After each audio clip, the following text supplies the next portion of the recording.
Hello and very good morning to all of you, and welcome to today's discussion on blissful awareness about spiritual things. So, all are welcome to give their comments, questions, or anything which they like to share.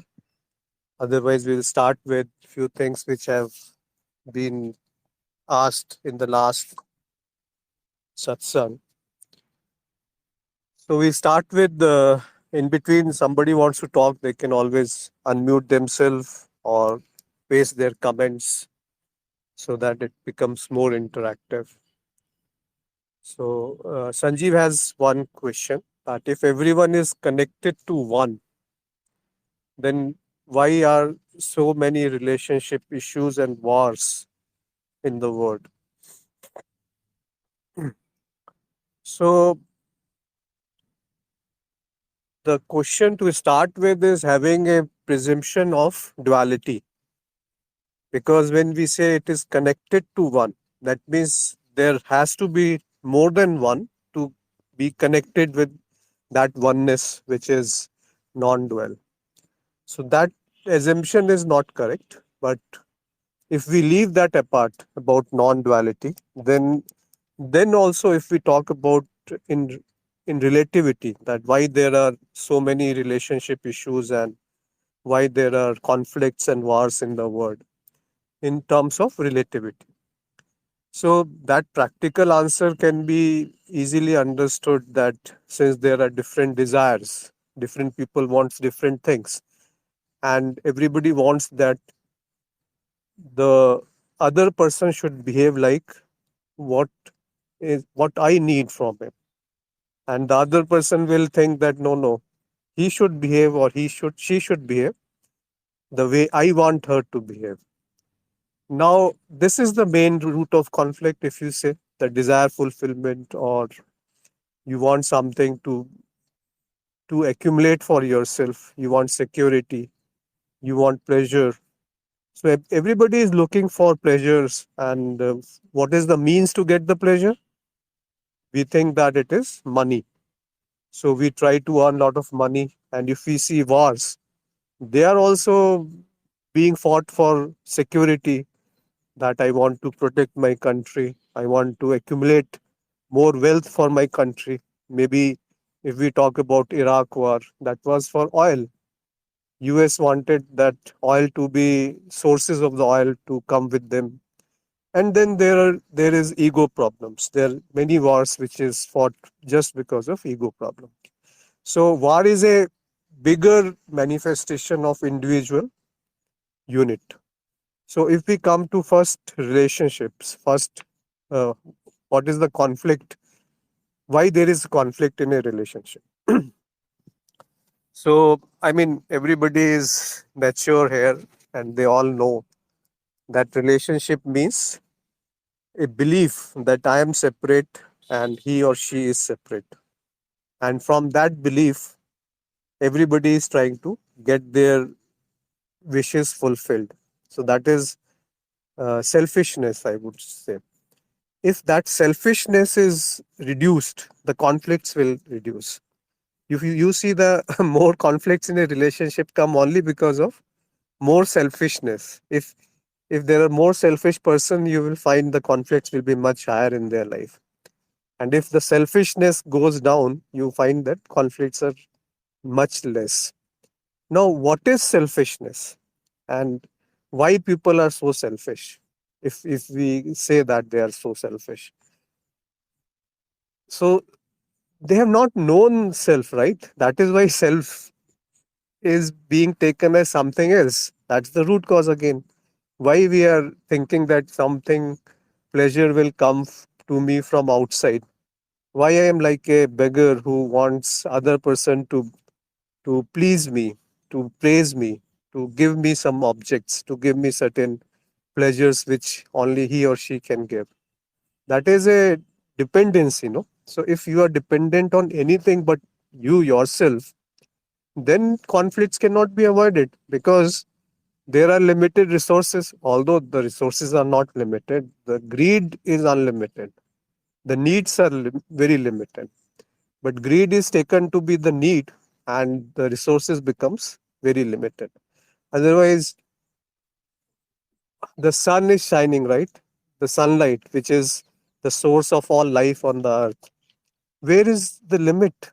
I mean, it is so bountifully available. Same way with water, air. But with our greed, we have polluted the environment. With our greed, we have created bombs. The energy is same, right?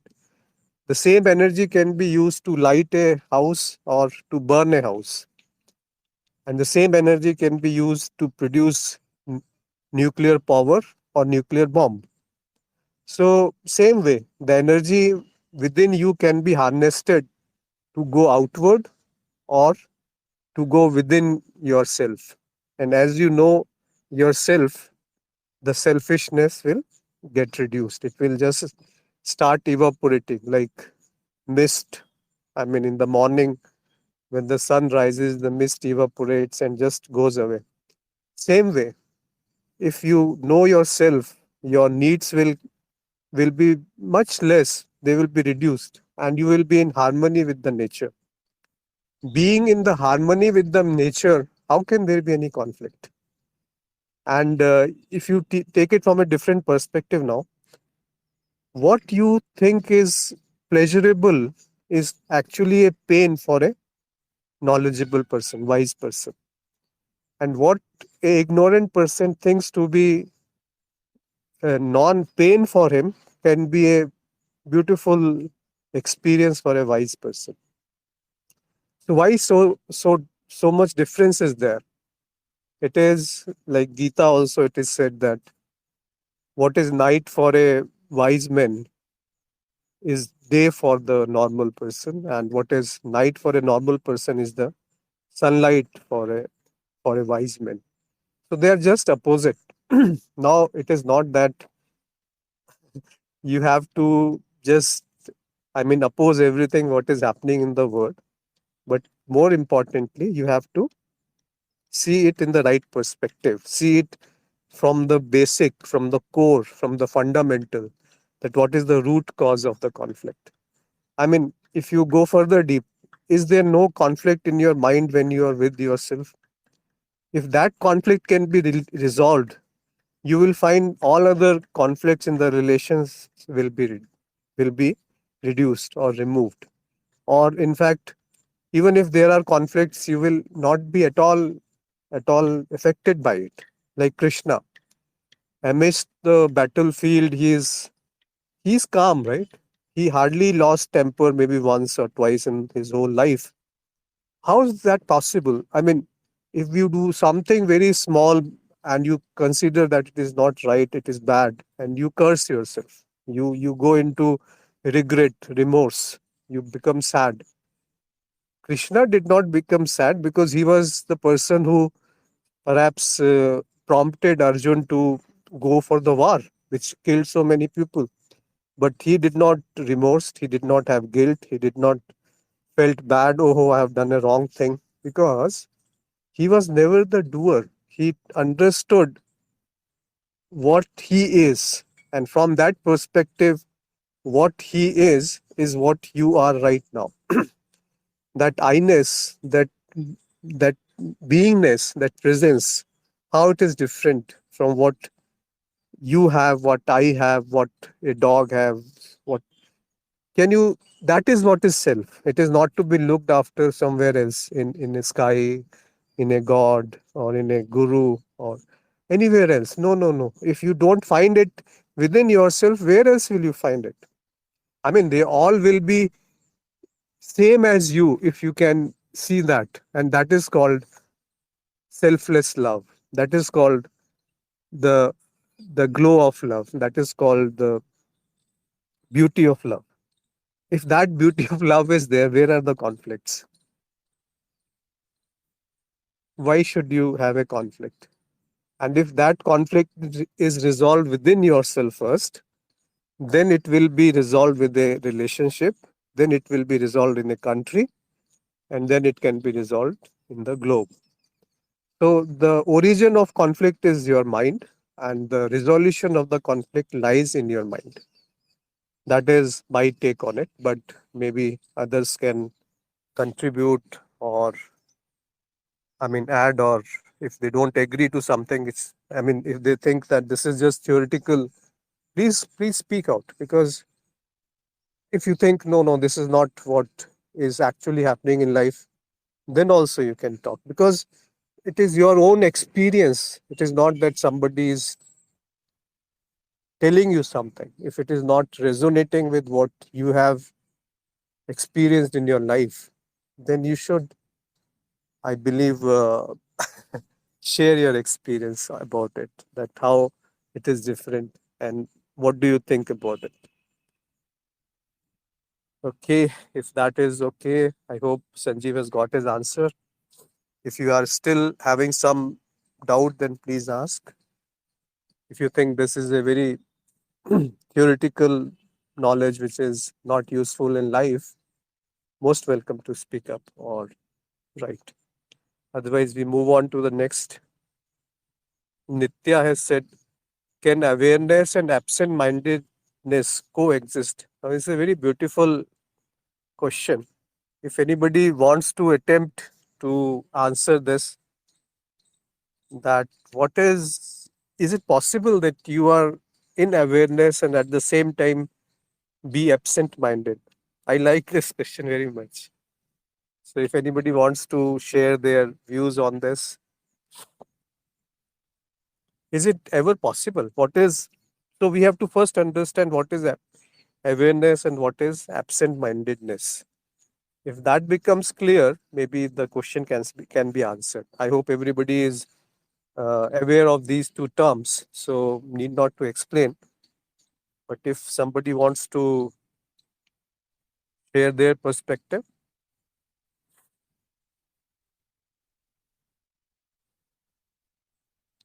okay, I think people are more in listening mode. So let me start with the definitions first.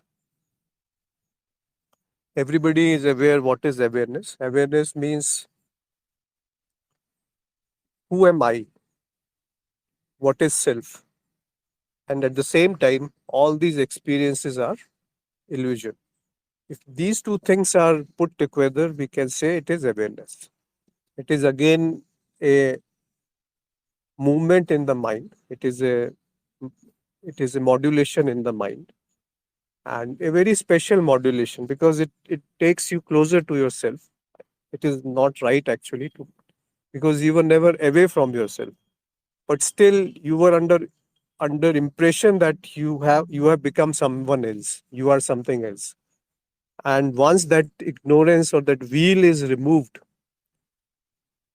it is to be done only once. And if once that happens, that beautiful state of mind is can be become available at any point of time. At any point of time, with any experience, you can always understand this experience is an illusion. This experience is changing, and I am the only unchanging one, which is knowing this experience, so to say. So that thought, that purest of the thought, that most beautiful of the thoughts, because that thought is not available with, let us say, a cow which is in front of me, somewhere nearby. I was just wondering that she has everything. In sense, she has eyes, ears, taste buds, smell, and almost all the systems which are there in a human body is available there. And still there is a difference, and that difference is the intellect. The intellect is not perhaps that sharp in a cow or in a animal as much it is sharp in a human being. But see how what we have done with the intellect. Have we used it? In fact, we have been worse than most of the animals, right? Most of the human beings. Why? Because greed. Cow doesn't have a greed that I need to harm others, kill others for entertainment. I need to. I mean, the intellect is not that developed, but at the same time, the connectivity with the nature is much higher, much higher. The desires are not that which makes her restless, which creates conflict with the nature. So there is both plus and minus of any special abilities which anyone has. So I was saying that awareness is that beautiful state of mind wherein you know who you are, not in terms of words, not necessarily in terms of words, just beingness, just knowing that I am not anything which is changing, which is known. So I'm different from whatever is known. That is awareness. And what is absent mindedness? Absent mindedness is you are forgetful. You don't know what is happening around you. Now, absent mindedness can be taken both as a plus or a minus. I think Rajiv has given one answer. So nice of you, Rajiv. Absent mindedness, Rajiv has said, absent mindedness from day to day life perspective is reflection of lack of intellect to even perform day to day task correctly. However, from spiritual perspective, when mind is fully aware, or to say it is in the highest state always, then it is absent from all its lower layers. And this too may appear as absent mindedness at times to word from the worldly sense. Absolutely beautiful answer, Rajiv. I think you have answered it correct, most in a slightly different manner, but very beautiful answer. That's what I was coming to. That absent mindedness is of two types. One is that which Rajiv has mentioned, that lack of ability to remember anything, forgetfulness, or he doesn't know what is happening because of lack of intellect or lack of other abilities, or uh, memory is connection to the past memories is lost. Then you become absent minded, like many scientists are absent minded. Einstein was absent minded, but he was the most sharpest of the brains which humankind has seen. It's not my answer, but simply a result of satsang. Yes, yes, yes. Okay, but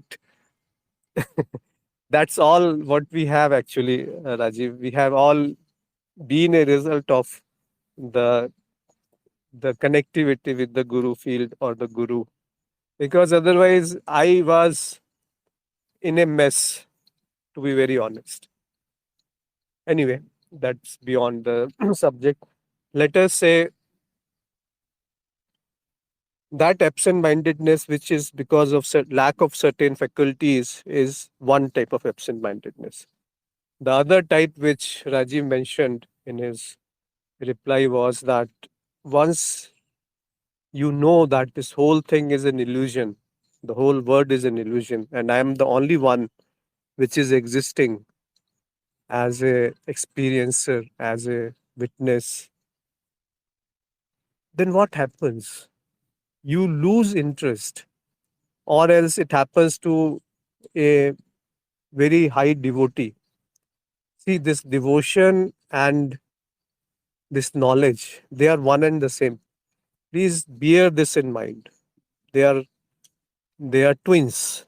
If you see difference between the two, then there is lot to learn, because they can't exist without each other. Can you have knowledge without falling in love with it? Or can you love without knowing anything about it?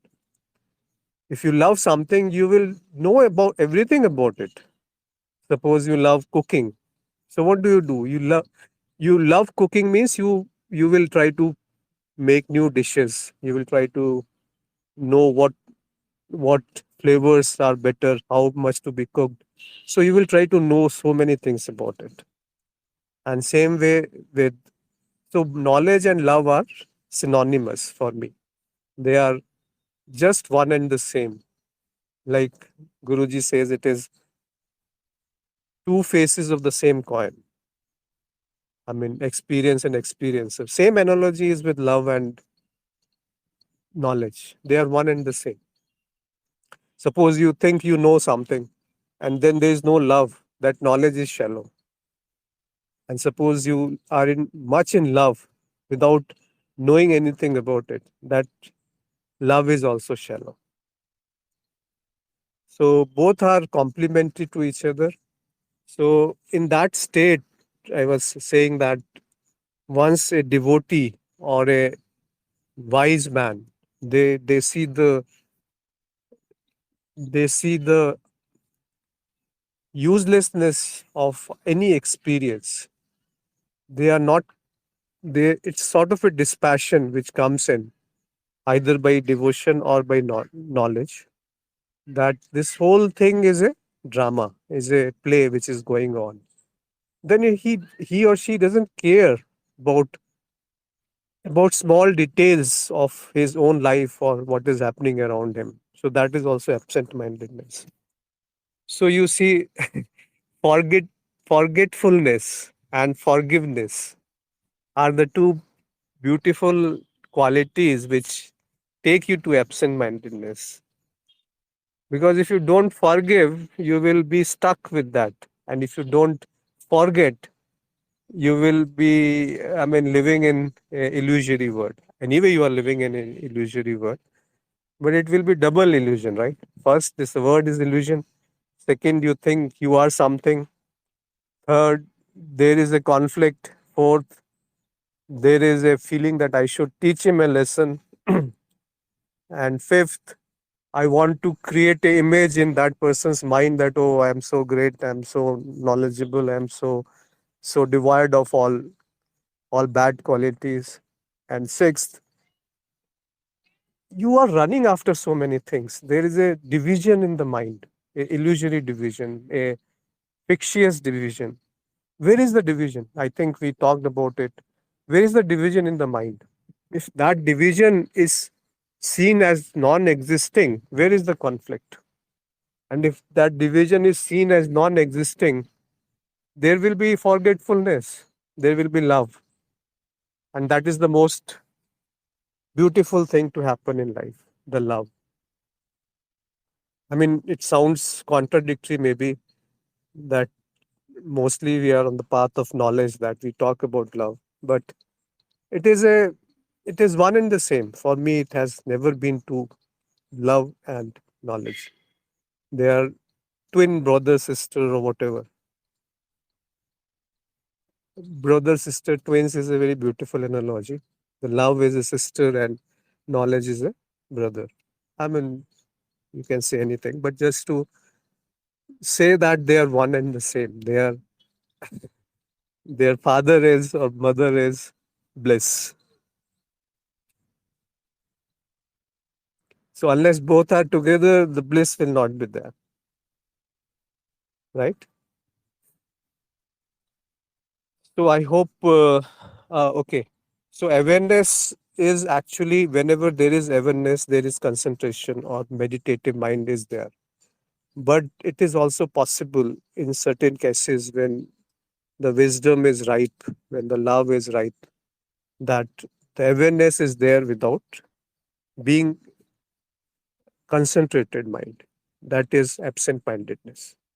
And that is the most beautiful state. You people must have seen certain saints like Anand Mahima, like Ramakrishna Paramhans. They were devotees, they were knowledgeable, they were filled with love, and they were devotees, and they were full with knowledge also. Filled with love and full with knowledge. So beautiful combination, right? And that they don't remember. They don't remember that what they have to speak in a next meeting or satsang. They don't verbalize what is coming from the memory. No, no, no. Kabir. They just speak what is right now, right there at that moment. There is no specific answer for a particular question. It varies, like our Guruji also. He gives so many different answers at so many different points. And all of them can be contradictory to each other. Some of them can be contradictory to each other. It doesn't matter because he is not as a person speaking in that forum. He as a person has to be actually that is a very minuscule thing as compared to the one whom he is connected, who he or she is connected. So very beautiful question. I liked it that with awareness, if absent-mindedness comes, that is the culmination of love and knowledge. And it is not wrong, it is not desirable all the time that you are aware and there is presence of mind. There is no absent-mindedness. That is also beautiful. Because in awareness, whatever happens is beauty. Whatever happens is love. Then there is nothing right or wrong in that state. Right and wrong is much lower, much, much lower.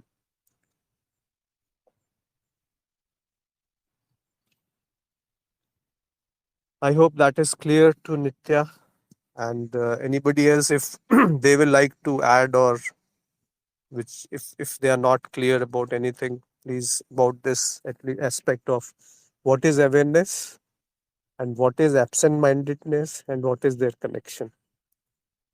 I found that their connection is the most beautiful type of a connection. Like forgetfulness is there and forgiveness is there. With that becomes with that comes detachment. And that detachment is same as knowledge. And the same knowledge is same as love.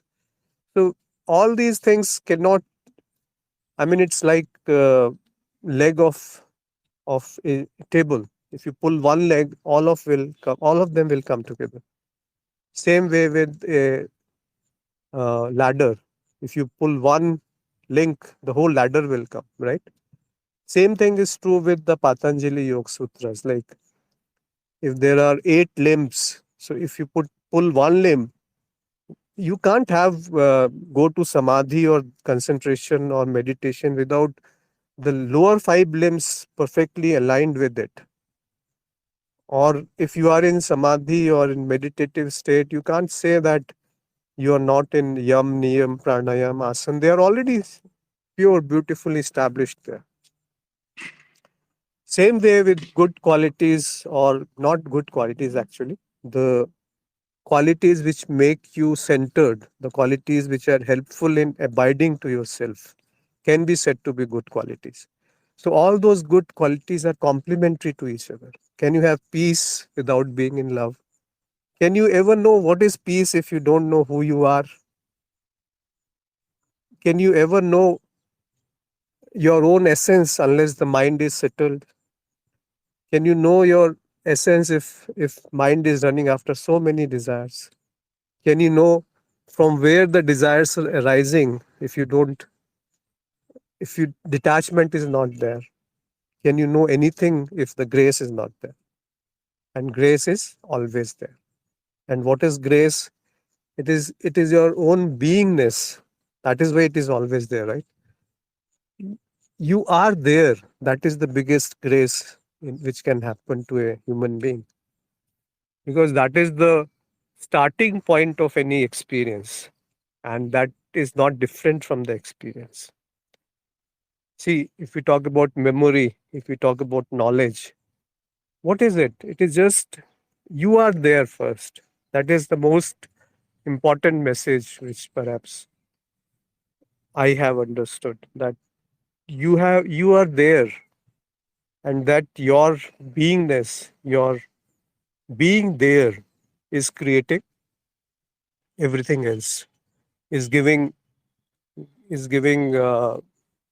meaning to anything else, is giving meaning to the memory, meaning to the mind, meaning to the thoughts. The who is connecting two thoughts, and what is there when there is lack of thoughts? If you understand this, you can understand how beautiful you are, and that beauty is manifested as anything or everything. I hope it is clear, and then let us move on to the next part, which is Rohit's question, that if there is only one mind, which is just thoughts, I suppose these vrittis or sanskaras are stored in causal body. So that is what makes us a unique person. I think Guruji answered this question in the last Wednesday satsang. That there was a question similar to this, that why there, if there is a same universal memory is there, then why there are so different types of creatures are there. This question was asked, which is very similar to what you have asked, that if everything is connected as one, then why there are differences in terms of uniqueness of a individuality or a unique person, which you have said. So I hope this answer is known to most of the people connected, but or if anybody likes to speak about it, because Guruji has elaborately and exhaustively answered this. You can listen to the last satsang on Wednesday, which happened, but let me answer it in more, I mean, same thing I will repeat in more simpler, I mean, not simpler, but less words. That, yes, you are right. Causal body is also one. We may say that there are different causal bodies, but if you see from the perspective of experiencer, it is just one causal body. And that causal body can be said to be, I don't know it is technically right or not, universal memory. Because universal memory is a collection of all causal bodies. What else?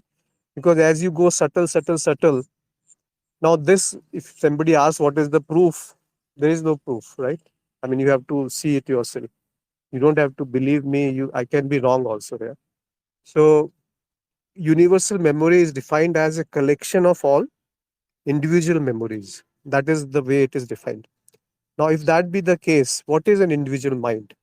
Mind, if we say from not from the word of memory, but like wants, desires, all these things which sankalp vikalp, which is called in Hindi, is one of the definition of mind here, which means that desiring something and creating combinations of what can go wrong. So this thing goes on in the mind. That is what makes it active. Now, the basis of the mind is causal body. I mean, the basis of gross body is subtle body, and the basis of the subtle body is causal body. And how can the causal body be not one? I mean, how can they not be interconnected with each other? If that be the case, if that is also connected, then why there are differences in the execution of or how we see different personalities or different personalities? So it is manifestation is there. He gave several examples, like in a memory disk of a hard disk of a computer.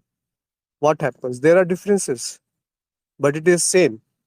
So both are one. I mean, you can't say Excel is same as Microsoft Word, or the data in a Microsoft Word cannot be interpreted by Excel.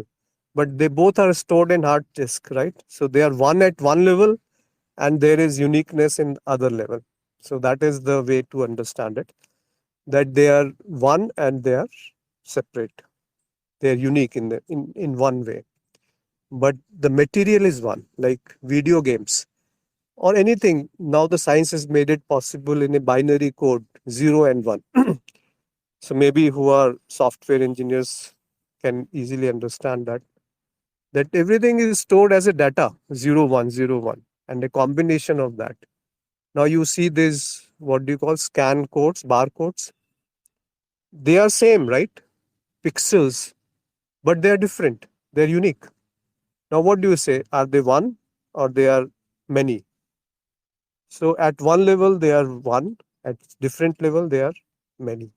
There's one more example which is coming to my mind, is that if you see a, a picture on a white paper, let us say there is a small black color picture on a white paper. If you magnify that small one line in that picture, you keep on expanding it, you will find that it is becoming gray. You further expand it, see it under a microscope. What will happen? It will be totally dispersed. I mean, that will not appear to be the same as a line which is appearing to you as a picture. So there are so many shades of colors in that single line or single point for that matter. So that uniqueness is there within oneness. I hope that makes sense. Your second question is, instead of saying body minds are different, can we say body and subtle body varies from person to person? See, there is no person, right? The person or the individuality is the first thing to be questioned. And you have said that causal body can only be referred by causal body only. No, no, no. Causal body cannot referred by causal body. Causal body is known by something which is even subtler than the causal body, and which is experiencer, which is knowing the universal mind also. I hope it is clear. If it is not, then anybody can further clarify it, or you can ask it also if it is not clear.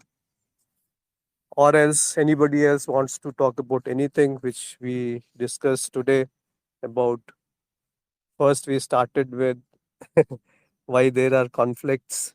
Then we went on to what is awareness and absent-mindedness. And finally, what is the uniqueness and oneness in this whole existence. So the same thing, Rohit, can be talked about whether there are multiple trees in a jungle or there is one jungle. Now, each tree is different, but at the same time, jungle is one. Same way, if you see ethnic groups, so it is very difficult. Like if you go to a, uh, if you are in India, even in India, there are so many groups where you find similar type of uh, personalities in sense of physical personality. And if you go to say Africa, you will find different type of physical bodies, and their definition of beauties are different. If you go to US, there's something else. So what is there? They are similar, but they are unique. Each group can be classified like cows. Each cow can be said to be a group, but within that cow's group there are uniqueness. Same way with cats. I mean, even the lion is called a big cat. Tiger is called a big cat. And a cat which is a domestic animal is again. So there are similarities within the cat group, and there are dissimilarities, and each cat is unique. So in that sense, mind is also there, that it is similar and it is unique at the same time. So I hope I've covered all what was asked. If anybody wants to initiate a new subject, topic, question, or wants to add to what has been said, everybody is most welcome.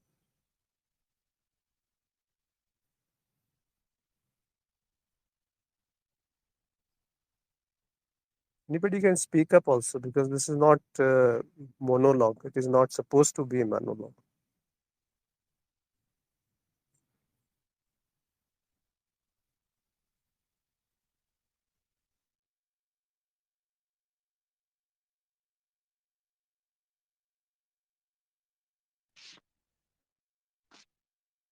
Good morning. Yeah, please go ahead. Actually, I am just confused. Yes, I am confused a little bit. If everybody is same and conflicts are there, like my first question, I just I'm not able to understand. If why is conflicts keep on appearing, and how to solve them? Because I see many people are suffering, even if they do good thing to the society.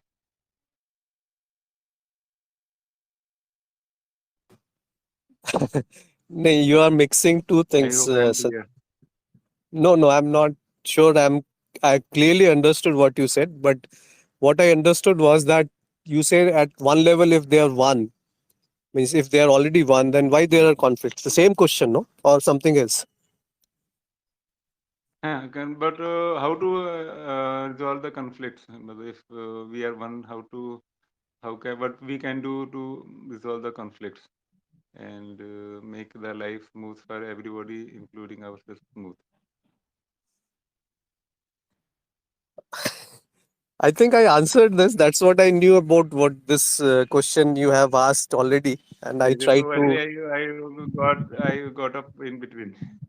So Okay, no problem. You can listen to the recording because same thing I have talked whatever I knew about the subject in very okay, elaborate details. But let me just repeat it briefly. See, conflict arises because there are conflicting desires. If there is no conflicting desires and expectations, there is no conflict. And where from the desires are coming? Go to that source. That will be one.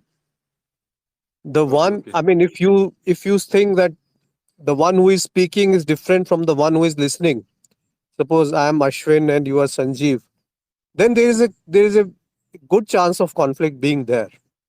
But if you know that the source of that thought which is coming in this mind and body entity is same source which is listening to this thought being transmitted through certain mechanism, and that entity which is listening to this thought is same in the essence as the one who is speaking, then where is the conflict? Where is the expectations? Where are the desires? Where is the effort to resolve the conflict? I mean, where is the acceptance, non-acceptance there? So if there is surrender, if there is acceptance, if there is love, if there is knowledge, if there is less selfishness, if there is a macro picture available, the conflicts will vanish. And the first place where the conflict should vanish is your own mind. Are you having mind sorted out in the sense that there is no conflict in your mind? If that conflict in your mind resolves, the conflict in the relations will get resolved very quickly. And if the conflict in the relations Okay, are resolved, the conflict in the societies will resolve very quickly. And if the conflict in the societies are resolved, the conflict from the world, from the countries will resolve very quickly. Now, the answer lies in you, not outside you. If that is understood, the root cause of conflict is addressed. If you try to bring peace to the war and think that the conflict in your mind will get resolved, I don't think that's going to happen anyway. Anyway, you can't do anything to stop the war. So, so besides maybe praying, nothing else, right? So what then? yes, yes, What is in your hand? Is your mind sorted out, Sanjeev? If that is sorted out, there is no conflict. If it is not sorted out, there are only conflicts. I mean, I'm very. okay. I should not. I mean, it's not personal. It's that with anybody. If the mind is sorted out, the conflict in the word is sorted out. Is that clear? Yes, yes, yes. Now I understand. Okay. Thank you. So you listen to the Thank you. recording. If you find answer is more elaborate there. Okay. So Rohit has said. I think can move on to the next one. Rohit has said Vedanta says when one gets enlightened, subtle body does not migrate to another body after death. Okay. Does that make sense? No, no, no. I don't think it is correct. I don't know how that works if there is one subtle causal body. I think subtle body doesn't move, it just connects. Like if this physical body is dead and the mind doesn't die with the body, right? Mind, let us say, mind is separate from the body because this body dies in dream. There is a new body which is created, which can be a subtle body. What is the dream body? The dream Rohit, which is created in a dream. Now that Rohit is different, absolutely different from this physical body, right? So that is subtle body. Now that subtle body is the byproduct of the causal body, which is Rohit. memory, sort of memory, which is projecting that Rohit dreams body of the Rohit. So you see, they are one and they are unique. So it's not that uh, the subtle body uh, goes from one place to other.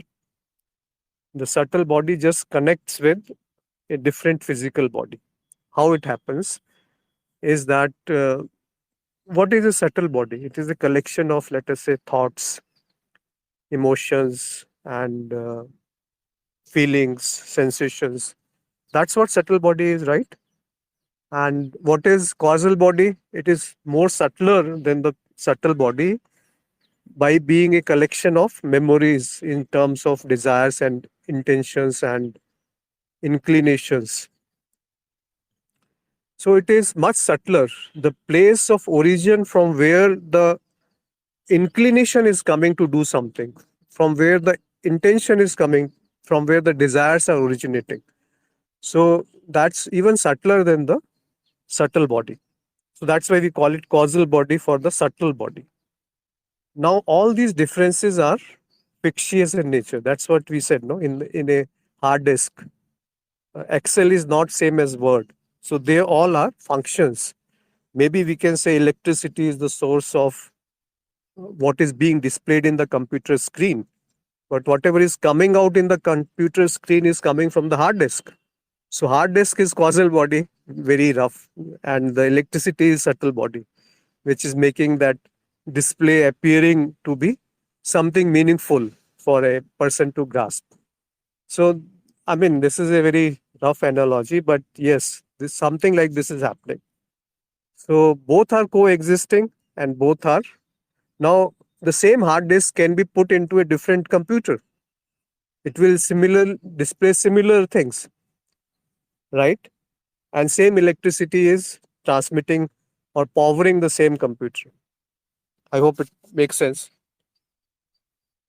I don't know how that works if there is one subtle causal body. Now, electricity is one, but it is displayed as heat, cold, light, whatever. Same way, the mud is one, but it is displayed somewhere as plants, somewhere as animals, somewhere as human beings. Human beings are what? Mud. Why we call this body as mitti? It is just that. Rohit had said five pranas, five gyanendriyas, five karmendriyas, mind, buddhi, ahankar is subtle body according to Vedanta. Yes, that's what what is gyanendriya? Through five senses you know something. What is prana? Very subtle energy, which is called life. And what is karmendriya? That life is executed through the body for doing certain functions. And what is mind? That's what we discuss: thoughts, feelings, emotions, sensations. And what is buddhi? The way it takes a decision what is right and wrong is buddhi. What is ahankar? That is the feeling of I-ness. I am there. It's separate from somewhere else. I am there attached to one of these 16 things which you said, 15 plus 3, 18 things. That is ahankar. So that's what we said. Now, what is this subtle body? This whole subtle body is not an entity which is living separately as a existence of itself. It is well connected with everything else. Where is this I? If it is attached to one object, it removes from that object and goes to another object. That is again I only, no? I mean, this I is one. Suppose this body is one, but it has got different parts.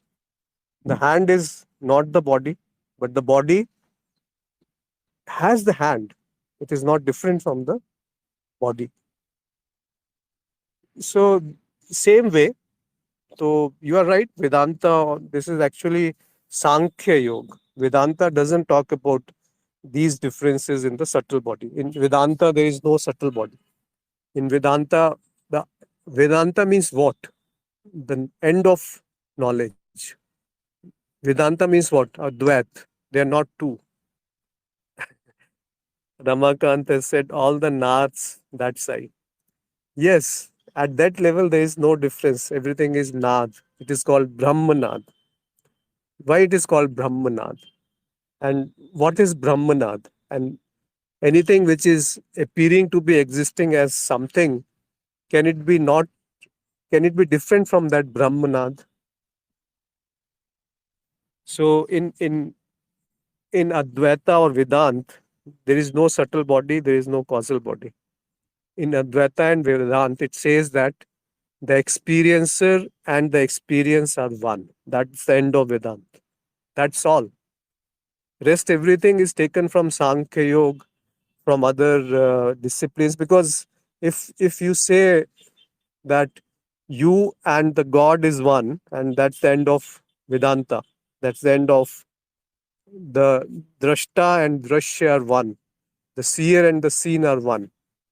Nothing else is to be said or talked about.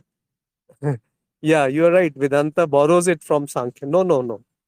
Vedanta uses it to make things explain in the experience, and it borrows it from Sankhya. But Vedanta is absolutely silent about all these things. It just says the seer and the seen are one. That's the one line Vedanta, the end of the knowledge. Because the knowledge itself is an experience. And the one who is knowing this experience is not different from the experience. That's all. I mean, but are you satisfied with it? Anybody having high intellect is satisfied it? No, no. They say, no, no, I want to know why it is one, how it is one. I see so many differences. How can you say it is one? You are making a fool of me. So then it is all explained. No, no, no. See, there is a universal mind, there is a causal body, there is a subtle body, there is a physical body, there are objects in the world. But are they different? Are if we put all these as one term, that can be called as experience, which is same as Shakti, which is same as mind, which is same as memory, which is same as you. And what is you? You are same as experiencer. And what is experiencer? It is same as experience. See, experiencer cannot exist without experience. Please remember this. And experience cannot exist without experiencer. So it is like wave and the depth of the ocean. So depth of the ocean is more stable. We can say it is experiencer. And the wave is more vibrant. We call it experience. But they both are one. The essence is water. And that water is Advaita. I mean, as an analogy, as a metaphor. That essence is you. Now, to make this simple thing understand, the whole drama is created. Whole metaphors are created. Whole models are created. But all models are incomplete. I mean, there can be a very good model of layers of memory. There can be a very good model of Sankhya. There can be very good model of so many other paths. But they all are incomplete. But they are very beautiful. Like gravity is different from the formula mg is whatever g, and g is equal to some formula is given of for defining gravity. That is not gravity, no. But that formula is very useful in coming to make use of the gravity. Same way, all these models are very useful in making use of coming to that conclusion, which can be given in few seconds, that experience and experiencer are not two. Seer and seen is not two. Observer and observed is not two. You and me are not two. Sagun and Nirgun are not two. Means at the one with attributes and one without attributes are not two. So where is the question then? That is Vedanta. Rajiv has said Advait Anant, Dvait Ananta, Parda Anant or Chitra Ananta. Yeah, yeah. See, there is one screen and pictures are many. There is one ocean, waves are many. There is one mud, the sculptures are many.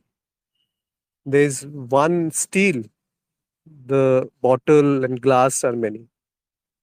And there is one mud, Human beings are many. See, what is a body? It is just a collection of mud with some water, air, and sunlight.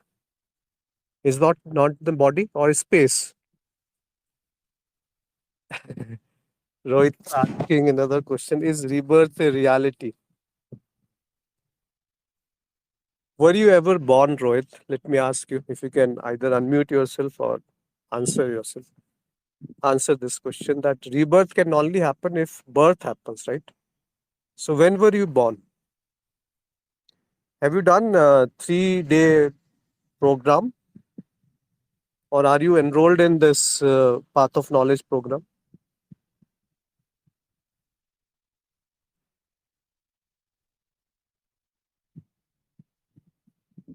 There are two words: first, birth, and reality. Actually, we have done 3D. Then I think this question is very well answered there. If you can listen to that recording again, that who is born then? Tell me. Rebirth can only happen if birth happens. Rebirth, the first birth. I mean, even let us see right now, right here. Who is born? Were you born, or was this body born? Gita talks about rebirth. No, no, no. Gita talks about first Vedant. If that is not understood, then it talks about karma. If that is not understood, it talks about rebirth. If that is not understood, it talks about devotion. If that is not understood, he says, okay, come to me, I will take care of you. So Gita talks about everything. As we just said that, okay, Gita, whatever is written in Gita is absolutely true, but whatever is written in Gita is for all the seekers. It is not for one seeker. It is for all the seekers in the world, which were there, which are there, or which will be there. Because it has devotion, it has knowledge, it has surrender, it has karma, it has Sankhya, it has Vedanta. Everything is there. Everything is there. Even one shloka of Gita is sufficient to understand the whole Vedanta and whole devotion and whole karma and whole yoga, path of meditation or path of Kundalini. Everything is there in Bhagavad Gita. Now you pick up, you go to a ocean, everything is there. You can just go sit there, enjoy it. Or you can go do some fishing, or you can do some water sports, or you can dive deep and get some beautiful corals view and other things. Or you can go to the depth and take some minerals out of it. Or you can go to that, what do you call, seep, I don't know, pearls. So everybody sees the ocean as from their own perspective. Same way Gita is like that ocean. You can pick up anything from there. Anything. And everything is so perfect there. So one shloka that which did not existed was never there. And that which existed never ceased to exist. This is shloka I'm citing from Gita. And then he says, there's no division, there's no two. The next line of this shloka is like that. There's no two. And if two are there, that is an illusion. So that's the end of the Vedanta, that's the end of knowledge. So if anybody can understand that one shloka, it's end of spirituality for him. If that is not understood, he says, okay, surrender to me, I will take care of your needs. And by surrendering only, you will get to know knowledge. And then he keeps on saying that you have to perform your duties without thinking about the results. Then he says about rebirth also. Now, what is rebirth? Let me come to your question. The rebirth is the subtle body connecting with another body. Second chapter would be enough. Yes, I have not read Gita in depth, but yes. So rebirth is a fiction, but rebirth is truth in terms if a person is so much engrossed in his being the body, I being the body, or I being the mind, then rebirth is true. Because the subtle body gets connected with another physical body and starts performing the unfulfilled desires. That is called rebirth. And from the perspective of Vedanta or Advait or non-duality, there is no rebirth because experiencer was never born and experiences never cease to exist. So what is birth and what is rebirth? Vipin has said that with this highest realization of I am Brahman, can just for curiosity's sake, knowledge of Maya be impactful afterwards, like chakra, kundalini, etc. See, as I was talking in the beginning or in mid somewhere that if you pull one leg, everything will be coming with it because this is one whole entity. So if awareness is there, the if awareness is well established, I would say, then all the chakras will come in balance and kundalini will automatically slowly rise in a natural perspective, not natural way. It will not be forced to rise. See, forcing kundalini to rise can create problems. But if it happens automatically with time, with grace, with awareness, then it doesn't create not any sort of negative consequences. So that would be my take on it.